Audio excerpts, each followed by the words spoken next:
હું મંજુલાબેન કીર્તિભાઈ પટેલ મહેસાણા છીએ, રહીએ છીએ સુરત.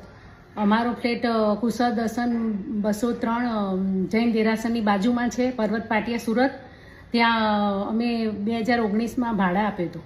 તો એ કીર્તિ પટેલ ટિકટોકવાળી છે એને ભાડા આપ્યું હતું, પણ અમને ખબર નહીં કે એવી છે કે.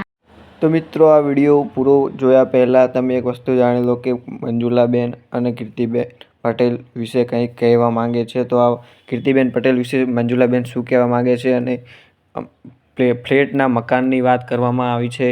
અને આ વિડીયો ઘણા સોશિયલ મીડિયામાં વાયરલ થઈ રહ્યો છે અને તમે આને નિહાળો. તરત લોકડાઉન આવી ગયું એટલે પછી અમે ગયા ને તો એ રોતા રોતી હતી કે અમારું આ ટિકટોક ચાલતું નથી. તે અંકલ કે અમે પછી કે તમને હવાસે ભાડું આલીશું આમ તેમ કરીને પછી કે અમે જો બોલીએ ના કે લોકડાઉન બેન હતું એટલે મેં કશું કંઈ ના કે. અને પછી વરસ થઈ ગયું અને પછી જ્યારે જઈએ ત્યારે એ હોય જ નહીં. જ્યારે જઈએ ત્યારે એ રખડવા જ ગયેલી હોય એટલે ઘર તો બંધ જ રહે. પછી એક વખત માણસ એ અમારા છોકરાને કોઈકને મોકલ્યો જોવા, ત્યારે ખુલ્લું હતું. ત્યારે અમે મળવા ગયા ને તારું વરસ ઉપર થઈ ગયું હતું ને તે અમને કહેવાનું કે ફ્લેટ ગેટને હા એમ કરીને અમને ધમકી આપવા માંડી. એટલે પછી અમે ખાલી કરવાનું કીધું તોય ધમકી આવે કે અમારું ફ્લેટ હવે તમારું સનું હા ના કરીને ધમકી આપવા માંડી. અને પછી અરજી આપી હતી અમે પોલીસ સ્ટેશનમાં 2019-21માં કહેવામાં. તે એ વખતે અરજી આપી એટલે પોલીસવાળાએ કશું કંઈ ધ્યાન આપ્યું નહીં. બીજી વખતે અરજી આપેલી છે અમારી. અને પછી ફરીથી પાછા હું મળવા ગયા હતા ને તો પછી રી અમને પછી અમેથી ધમકી આપવાનું ઉપરથી એના ગુંડાઓ જોડે ધમકીઓ અપાવવાની એવું બધું કરે. એટલે પછી અમે તો શું કરીએ હવે. અને એ વાતનો અમે 6 વર્ષ થઈ ગયા. 6 વર્ષથી એને અમારા ફ્લેટનો કબજો લઈ લીધો છે અને ભાડું પણ નથી આપતી. અને સોસાયટીમાં જઈએ ને તો સોસાયટીવાળા એ લોકો છે ને જૈન છે ને એટલે એ લોકો બિચારા કશું બોલી નહીં શકતા અને નહીં મેન્ટેનન્સ ભરતી. અને ઉપરથી સોસાયટીવાળા અમને કહે કે તો આવે છે ને રાતે તો ધમાધમ કરતી આવે છે ને ધમાધમ કરતી જાય છે તો ઊંઘવાય રહેતી નથી કે તો ફ્લેટ ખાલી કરાવો. અમે શું કરીએ. એટલે હર્ષભાઈ સંઘવી અને ભૂપેન્દ્રભાઈ પટેલ તમને રિક્વેસ્ટ કરું છું કે આ ફ્લેટ અમારો ખાલી કરાવવા માટે કંઈક ઉપાય કરજો અને આનું કંઈક નિવારણ લાવજો.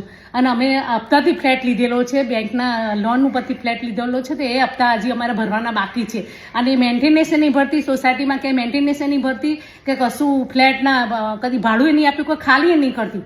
અને અમે તો ખાલી કરવાનું કહી જ દીધેલું હતું, પણ હવે આ બધું લોકડાઉન એ બધું આવી ગયું એટલે અમે શું કરીએ. એટલે હવે તમને રિક્વેસ્ટ કરીએ છીએ કે તમે આ અમારો આ ફ્લેટનો કબજો કંઈક ઉપાય કરી અને અમને કંઈક ખાલી કરવાની પેલું કરજો. કીર્તિ પટેલ ટિકટોકવાળી હતી ને એને અમે 2-3 વખત મળવા ગયેલા તો મળેલી નહીં. એક વખત મળવા ગયા તો એને એમ કીધેલું કે હા હું મકાન મળે એટલે ખાલી કરી દઈશ. પછી એને કેસ બનેલો ને એ પછી તો એ એટલા હેરાન કરે છે ને પરેશાન કરે છે અમને. ટિકટોકવાળી કીર્તિ ટિકટોકવાળી ખાલી એ કરતી નથી કે નથી ભાડું આપતી કે કશું નહીં. અને આજુબાજુવાળા બી પરેશાન છે, અમે બી પરેશાન છીએ. બેંકના હપ્તા બી અમારે બાકી છે, અહીંયા અમે ભરીએ છીએ બધું.